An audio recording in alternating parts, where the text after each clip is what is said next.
The Force will be with you. Always. What's up, guys? I'm Daniel Logan, Boba Fett from Star Wars, Attack of the Clones, and The Clone Wars. You will listen to Quarter Portion Podcast. So who talks first? You talk first? I talk first? Hello and welcome back to the Quarter Portion Podcast, the only Star Wars podcast that is a Jedi like its father before it. I am your co-host, Chris DeHoog, and I'm joined as always by my co-pilot, Patrick Fletcher. How are you, buddy? I'm good, buddy. I'm actually doing really good today because we have a really special guest. I got my kid on the podcast today. I got my daughter Karis, who's just started to get into Star Wars, and we're gonna have a little conversation with her about it. Hi. Welcome to the show. Hello. So, before we get into it, we like to ask everyone who comes on our show a little question, and that is, what is your earliest memory of Star Wars?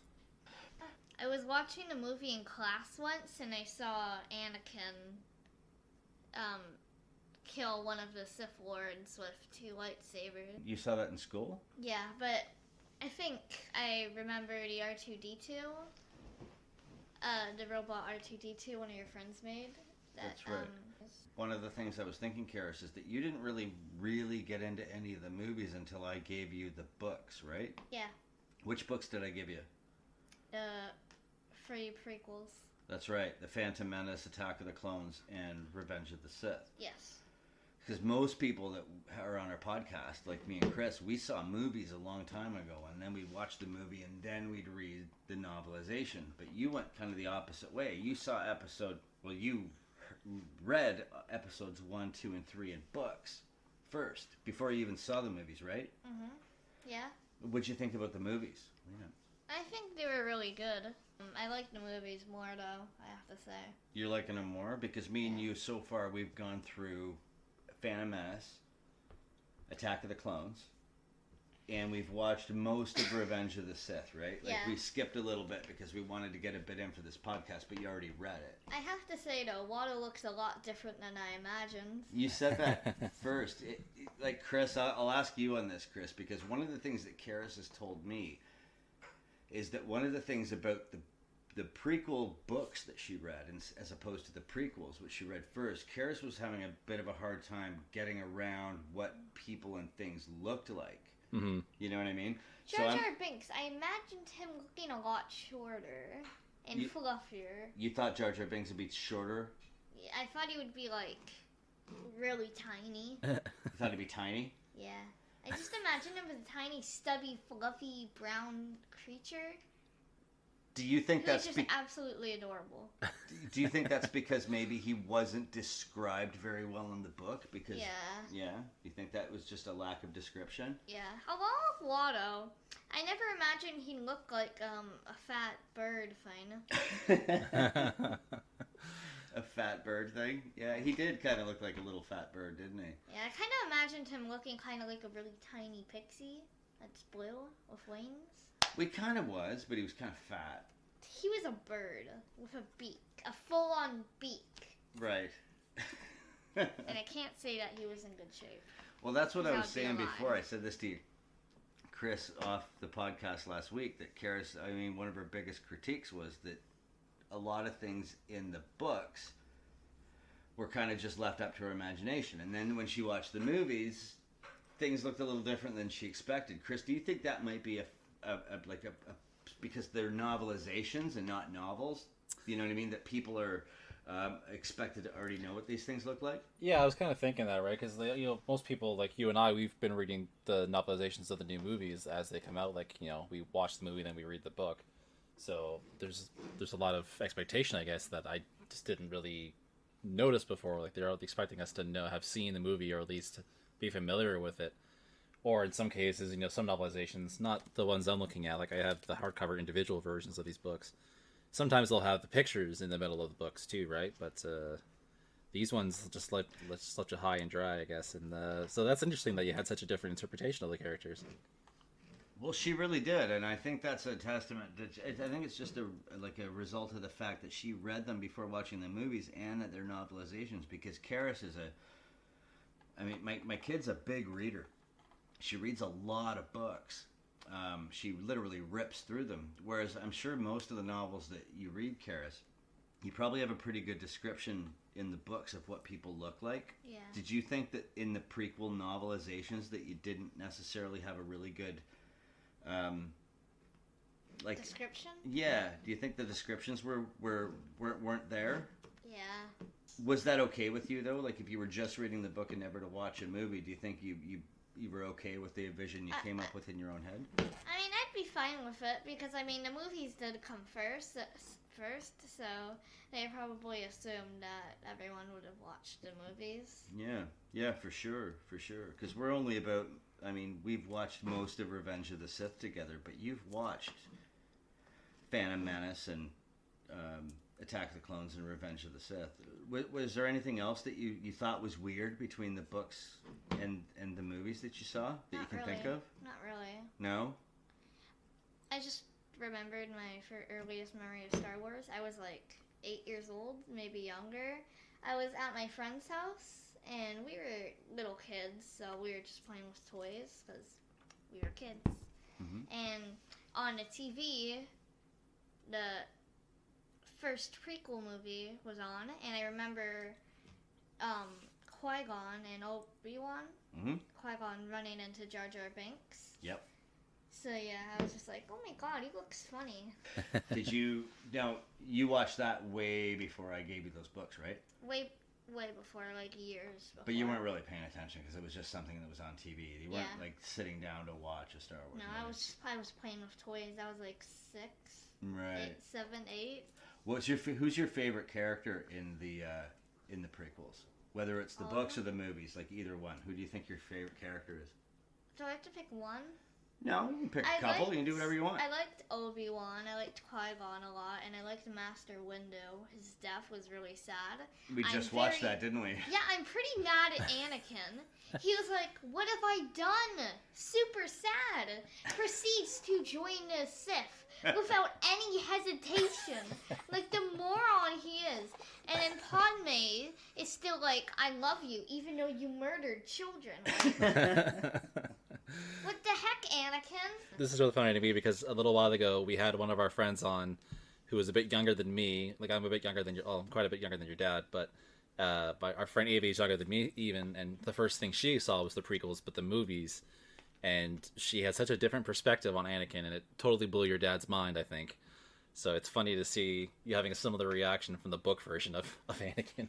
Yeah, I really want to root for Anakin and be happy for him, but at the same time, I'm like, oh my god, I wish he died. Because if he died, everything would be so much better, because it's like, I hate to imagine Qui-Gon and Anakin's mom in the afterlife watching, and Anakin's mom just like, I am so disappointed, and Qui-Gon is like, I fully regret my decision. I've unleashed terror and rage upon the world. And Anakin's like, in my vision, Jedi are evil. Proceeds to murder a bunch of people who trusted him. Mm-hmm. Like, his logic is twisted. But remember the fact that Anakin, first of all, he didn't grow up with I will not feel pity for him. He killed children. That's a very good way to look at Nothing can it. make me feel pity for him. The more he suffers, the happier I am. So Well, I'm going to tell you, honey, there's a lot of suffering coming for Anakin / Darth Vader over the next 35 years. Yippee! Well, we'll see. we'll see how you feel by the end of it. Yeah, I guess. I don't have the ability to feel sympathy for that cold, heartless vessel. Yeah, but you really liked Anakin in the first film, didn't you? I did, but now I hate him because he was a small, innocent, happy child. Like, I'm gonna become a Jedi and save people. You're breaking my heart, Anakin. He saved lives, and now he's murdering people. That's So yeah, he's breaking my heart. that's you're right. You're right. He did Go do ahead, a very, Chris. very bad thing, and we shouldn't feel pity for him. But the way he was presented to us before this was, George Lucas wanted us to feel sorry for him, but I guess he's not pulling a fast one by you. I would feel pity if he didn't murder children and people, friends. He murdered Windu. He was my favorite. Like, oh my god. I didn't want to watch him die. Well, technically, Palpatine killed Windu, but Anakin kind of chopped off his arm. Yeah, Anakin's very Luckily, he lost complicit in his that legs. one. Yeah, that's. Yeah, that's true. That wouldn't happen without Anakin. But one thing I'll say to you, Karis, is that remember when Anakin was first running to the... When Mace Windu went to arrest the Chancellor Palpatine... Anakin was running to help Windu, That's but right. then he ended up chopping off his arm. That's right, because Palpatine used his Anakin's weakness, like for his desire to think that, like the things he planted in his head to tell him that the dark side of the Force is the only way that you can save Padme. He used that to trick Anakin. He literally is like, I'm going to use the Force to choke my pregnant wife.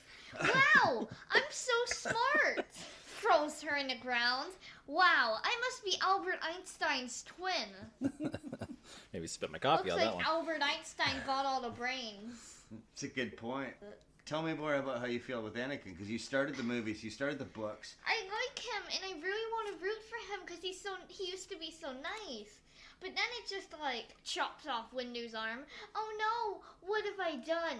Yo, Anakin, join the dark side. Okay, I just murdered somebody. I was just feeling bad, but never mind. I'll murder more people. I'll murder children.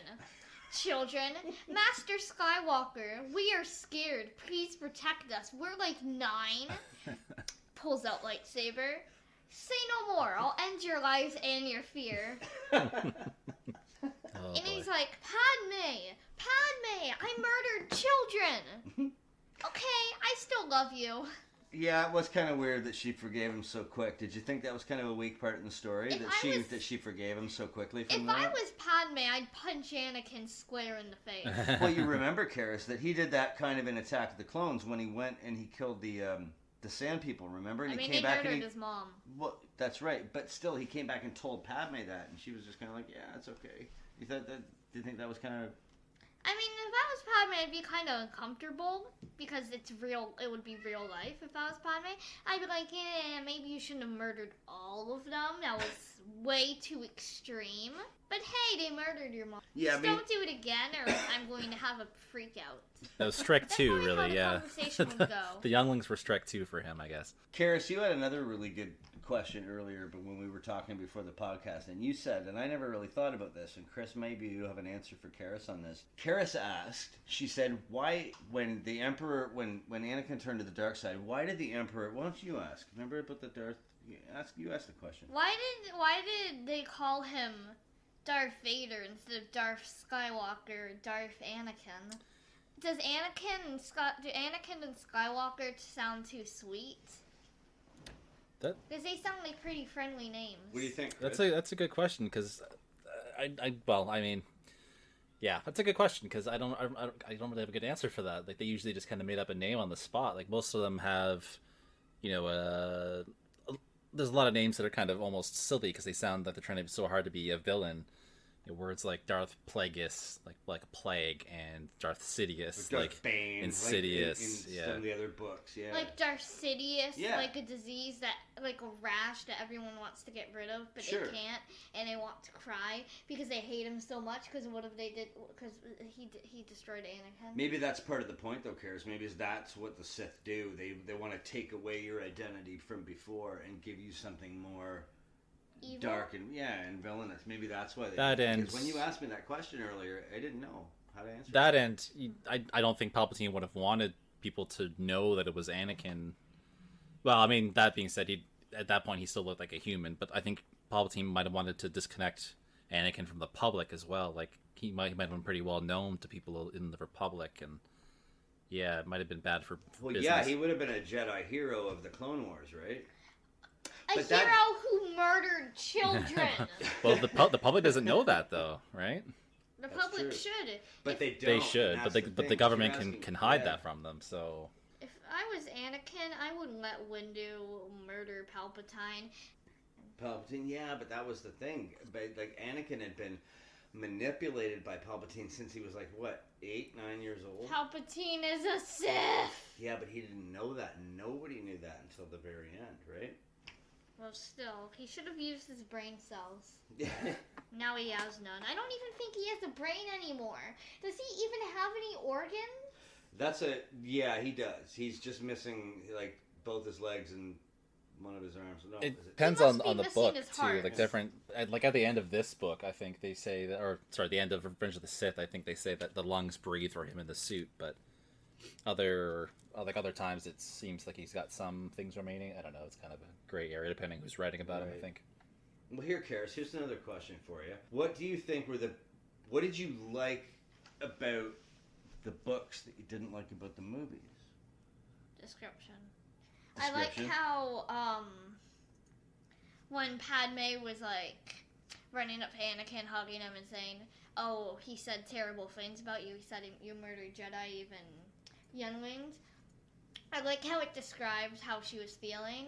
Like she looked up at him and she was like, "He didn't say murder younglings. Me, that's crazy. Turned into dark side. Me, that's insane."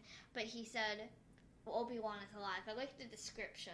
Mm-hmm. And I also like the ends, where it's just describing, this is how it feels to be Anakin Skywalker. Basically just a bunch of terrible emotions he's feeling. I really like that description. I don't know how they put it in the movie, but I really like it. Yeah, but you make a really good point, kiddo, because in a lot of books, that's one of the things that you can get out of a book that's really hard to get out of a movie is people's internal dialogue, things they're thinking in their own head, right? You can portray in a book a lot more easily the things people are feeling and dealing with emotionally than you can when it's just on a screen with people talking, because a lot of the emotional things we deal with in our lives are going on in our own head. It's not something that we're just talking about, right? Mm-hmm. And plus, normally the books are written after the movie, so in a lot of cases, authors have some movie footage to work with, so they can kind of. I think that was a really good point, Chris, too, because Karis is a big reader. She reads a lot of books. But I think this is the first time Karis has read a novelization, which is a kind of a version of a movie that's already come out. You know, so Karis isn't getting a lot of the, like what she was talking about earlier, where Karis isn't getting a lot of description as to the way people looked. But as reading the novelizations first, she's getting a lot of input as to what people are feeling and thinking. I hate Darth Vader. Yeah, I don't blame you. Yeah, there's a weird Anakin. interplay between the I book wish he being written and the dies. movie being made. Like they have some access to some things, so maybe that's actually a good point too. Like maybe they didn't have a final version of Watto to look at when James Brooks was writing that Phantom Menace novelizations, or Terry Brooks was writing that novelization. So maybe he didn't have anything to describe. Well, that's another thing that, like, kind of from what Karis was talking about is the fact that you have sometimes these novelizations are based just off scripts too. So you'll have things in the novelization that don't even end up in the movie. So Karis probably has a better handle on the emotional quality of the prequels because she read the books, and there's probably stuff that's in the books that was in the script that never even made the movie. She probably knows more intimate things about the characters that even I do from the Yeah, like because she read those Probably books, not. right? The very last scene where Anakin's like where the suit's turning on and everything, and like he's waking up as Vader for the first time. It's gut wrenching. It's really sad. I don't care. I don't feel Well, pity. Murdered- it's he possible murdered to be sad children. but not feel pity. I think in this case, anyways. But yeah, like the way it's written is just it's really painful. Like it's a really like you really get a lot of perspective that you don't get from the movie. In the movie, it's just some pieces of metal being put on him. The only thing I can really say is it sucks to be you, I guess. He deserves it. You murdered your wife.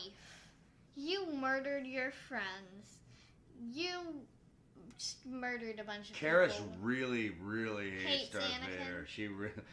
I really hate him. But Chris, I think Karis is making a really good point I here feel because nothing but hatred for Well, him. see, I keep kind of trying to tell Karis here was, well, you know, think about this, and think about that. I keep trying to tell my kid here, like, That's think no about where she came from. excuse. But I think, Karis, one of the things that I was going to say is because me and Chris started this series from the very middle. We started with Star Wars, which was episode 4. So the prequels hadn't come out yet.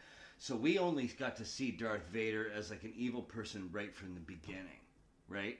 And then we got to kind of see his closure of his story through the trilogy, whereas you got to see him right from the beginning, from when he was a child. So you From see, when he was the cutest, tiniest and most innocent kid ever that I just want to hug. Yeah. But at the same time, I want to kill.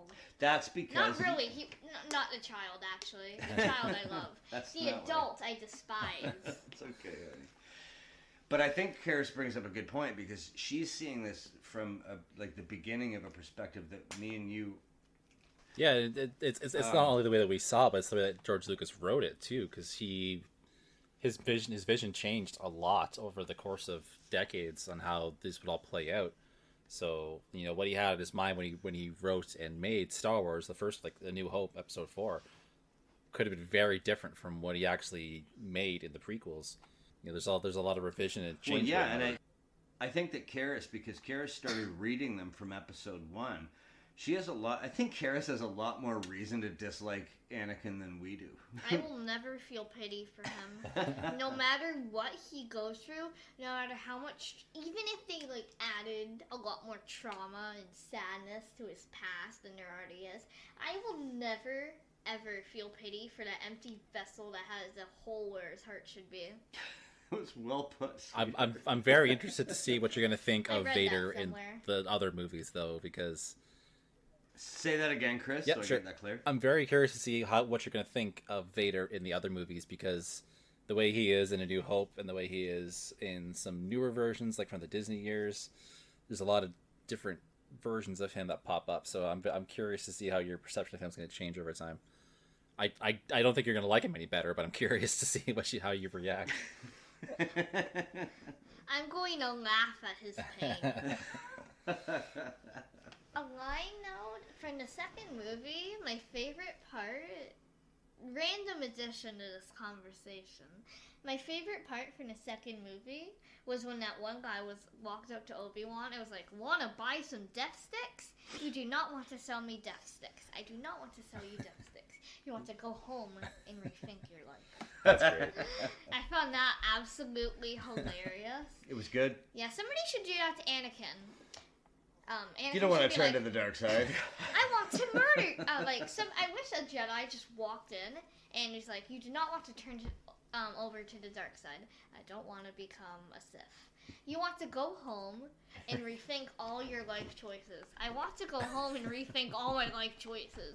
Because it would probably work, considering he lost all his brain cells after he watched. That's a When great We solution. Die. AKA, he chopped his arm off.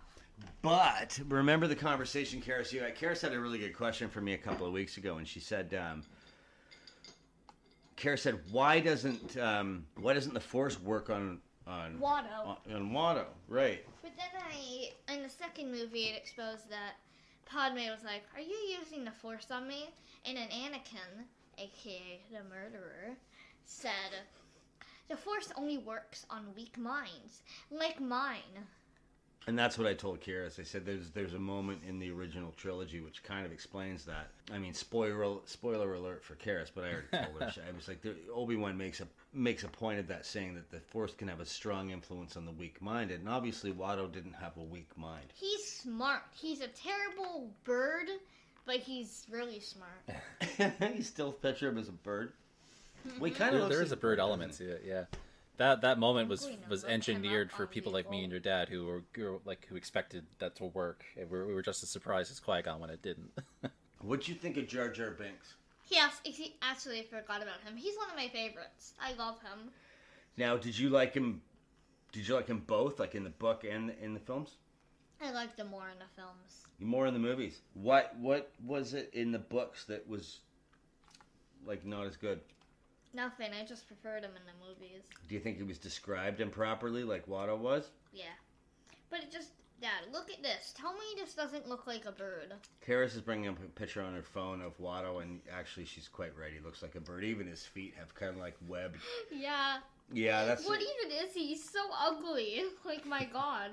So, Chris, this could be like an entire other podcast topic, because we have somebody who's getting into the prequels or the Star Wars story from Episode 1 that loves Jar Jar Binks. Yeah, I think we might have to check in after the next trilogy. What'd you like about him? Like, what was it that you liked about Jar Jar Binks? Let me just say this. I love Jar Jar Binks as much as I hate Anakin. Wow. And that's a lot. Go ahead. I just think, even though Jar Jar Binks has terrible grammar, and the grammar is even worse when you have to read it. I think that he's a really sweet character, and I feel like there's so many moments where he's just hilarious. When Padme was like telling Jar Jar Binks like, "Yo, take me to your people," and he's like, "Excusez-moi." I just found that pretty funny. Did you like his voice? You like the way he talked? I expected it to be a bit deeper. Yeah, you said that before. You said you expected his voice because, again, let's not forget that Karis read the books first. I love his voice. It's adorable. I just love Jar Jar Binks because he's such a cute character.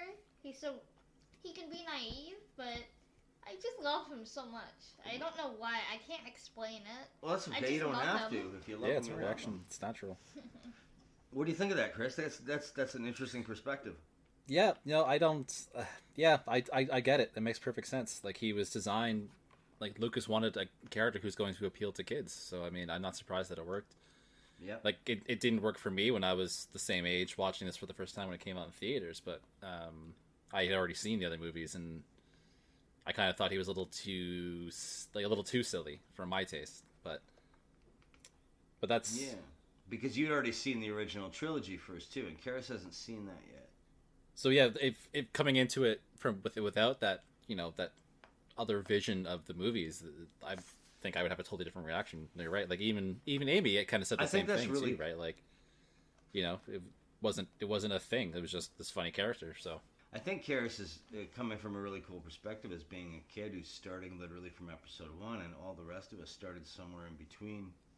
Excuse me. Go ahead, Karis. There's always a bigger fish. That was one of the things when Karis was watching Phantom Menace. She was watching it one night, and I was at home, and we were texting back and forth as she was watching the movie, and she texted me that line. There's always a bigger fish. That was one of her favorite parts of Phantom Menace. If Anakin ended up killing Obi-Wan, it wouldn't make sense for it to happen, but if it did, I would cry and cry and cry until I ran out of tears. Yeah. Luckily that didn't happen. It would be a different story if Anakin used his brain that's probably gone. He probably lost, it probably dissolved when he watched Windu die. Because that's the only explanation. Okay. If he used his brain and didn't join the dark side and killed Palpatine, I feel like the story would be a lot different, more... But would it have been as exciting? Do you think it might have been more boring? It would have been really boring because nothing would have happened. I just wish there was like an alternate ending where Anakin used that brain and said no and stabby stab. Yeah, that's a good point. I mean, that's the way to think of all drama, because you read stories that you love, and the reason that we like them is because our characters that we love, they face indecision, and they face conflict, and they face tragedy, and if they didn't face any of those things, they wouldn't have become the characters that they were, right? I just feel like everyone would have been happier if Anakin used that little brain of his, but I'm glad it didn't, because I really like the movies, and they wouldn't have happened if not. Let's just stop for a moment and listen to a tune from the Cantina Band. Heroes Comics is Southwestern Ontario's largest comic book and collectibles store. Located in the heart of downtown London at 186 Dundas Street, Heroes specializes in new and vintage comics, along with action figures, statues, and collectibles of all types. Whether you're looking for Star Wars comics and toys, or the latest graphic novels, manga, and trade paperbacks, Heroes has something for fans of all stripes. For more information, visit heroescomics.ca. Curbside pickup, delivery, or mail orders are now currently available. We also have a special shout out for our Patreon supporters. Thank you, Barry Norton. By becoming a backer for as little as $1 a month, you can gain access to bonus content, like previews, looks behind the scenes and outtakes, and polls to help shape the future of our network. Or at the $5 tier, you can get a shout out in each episode, as well as other future perks. For more info on this, check out patreon.com/quarterportionpodcast. Now back to the show. And we're back. So, I wanted to ask you mentioned earlier that you liked Qui-Gon a lot. How do you think things would have been different if Qui-Gon had lived and been the one to teach Anakin? Do you think Anakin would turn out better?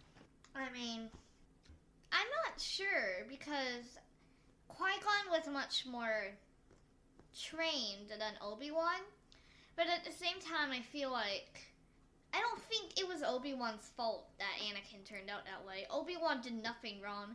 He did the best he could, but I feel like even if Qui-Gon trained Anakin, Anakin would still turn out rotten. I feel like even if Obi-Wan was the best Jedi in the world, smart as ever, taught Anakin everything that Qui-Gon, that the entire Jedi Council knew combined together, no matter how good of a teacher Anakin had, even if Qui-Gon taught Anakin, I feel like Anakin would still end up evil. Because it wasn't Obi-Wan's fault. It was Anakin's fault, and Anakin can't blame anybody but himself. Because, I mean... That's a very good point. I'm not sure, but maybe Qui-Gon would have kept Anakin more away from Palpatine. I don't have anything to say that's true, but perhaps that would have happened. I feel like if Anakin was kept away from Palpatine, everything would be fine. Because it's just like, even if Qui-Gon taught Anakin, I don't think that would have changed. Because he'd still be close with Palpatine, so he'd feel bad about him dying, so he'd try to protect him. That's true.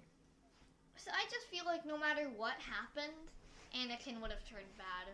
The only way I can see a different outcome is if Obi-Wan kept Anakin away from Palpatine, or if Qui-Gon lived and kept Anakin away from Palpatine. Yeah, that was definitely That's really the only way I can say things. That was definitely a very big factor. I think you're right. Like I've always been kind of quick to say that Qui-Gon would have fixed things, but who's to say this wasn't Anakin's fate, or this isn't what the Force wanted for him in a way. So since you haven't seen the other movies, where do you think it goes from here? Lots of raspy, ugly breathing. Like... coming from the dummy himself. For Halloween, I dressed up as Darth Vader and two of my friends were stormtroopers. I know. And I just pretended to be a really dumb version of Darth Vader, dumber than he already is. No, you were great. No, I was pretending to be dumb. Like the dumbest version of Darth Vader. Like, where am I? I'm lost. Proceeds to get pulverized by a stormtrooper. So you probably would have done that now, having seen the movies, I guess.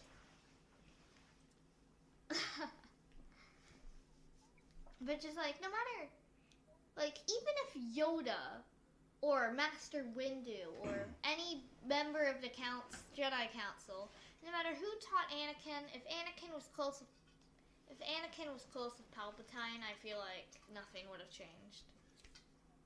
Because it's just like, it's their bond that's causing Anakin to be evil.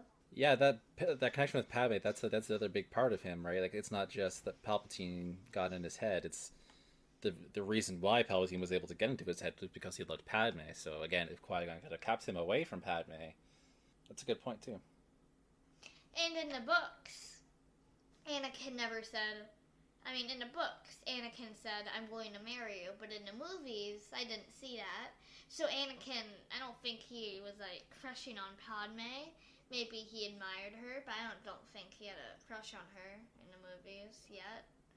So I feel like Qui-Gon could have just kept Anakin away from Padme, and away from Palpatine in the process. And then Anakin would never marry Padme. He'd never grow obsessed with her, basically. He'd never join the dark side, and everything would be fine. You might just be right. I just had one other question for you. See, speaking of the Jedi, what do you think of the Jedi as a whole? Like, do you think they're a good group of that they do their job well? You think? I feel like they're very good people. I just feel like the Sith have twisted Anakin's view on them. Because, Anakin used to love them until he got manipulated. But not really. Kind of just, join the dark side. The Jedi are totally evil. Totally not me. Totally not the ones trying to take over the universe. Who should I believe? People I've looked up to my whole life? Or this one guy that's a Sith that would probably kill me without hesitation? Sure, I'll believe you. Like, the Jedi are good. maybe some of them can be a bit bad, but I feel like they're doing all they can, and I don't think they're like corrupt or power hungry or anything. I think they're good. The Sith are evil. The Sith are the bad ones. That's a really good point you made. I kind of always missed how quickly he says, the Jedi are evil from my perspective, but 20 minutes ago in the movie you didn't think this, and all of a sudden you're fighting your best friend and teacher to the death over it. That's a really good point. He really does quickly turn around on it. And does he really believe that, or is he just saying what he thinks he has to say? I'm just so disappointed in Anakin. We all should be very. So I'm glad you enjoyed the books and the movies so much. No matter what happens, my hatred for Anakin will always burn with the never-ending flame. I'm very curious to see what you're going to think of the other ones for various reasons, but that's a topic for a different day. For now, I'm just glad it's good to have you on the show. Your dad's been letting me know all your opinions, and it's nice to hear it straight from you. You have a lot of great insight. Thanks for chatting with us today. No problem. I enjoyed it. Well, it's time to sign off. If you enjoyed this episode, please like it and tell a friend. Our network of Star Wars shows is available on Spotify, Apple Podcasts, and wherever else podcasts are free, with new episodes every third Friday. Don't forget to subscribe on your service of choice so you never miss a new discussion. And please consider supporting us on Patreon to help shape the show and access bonus content. Got a question or comment on today's episode or anything else in the Star Wars universe? Drop us a line on Twitter at Kyber Club or on Facebook and Instagram at Quarter Portion Podcast. Your opinions and questions are worth 60 portions to us. Ask a question and we'll gladly answer it on the show. You can find me on Twitter at Django Fletch and on YouTube at Wilderness Wisdom. And I'm on Twitter at Hugathy. Until the next time, may you be one with the Force. And may the Force be with you. This has been a production of the Quarter Portion Podcast Network.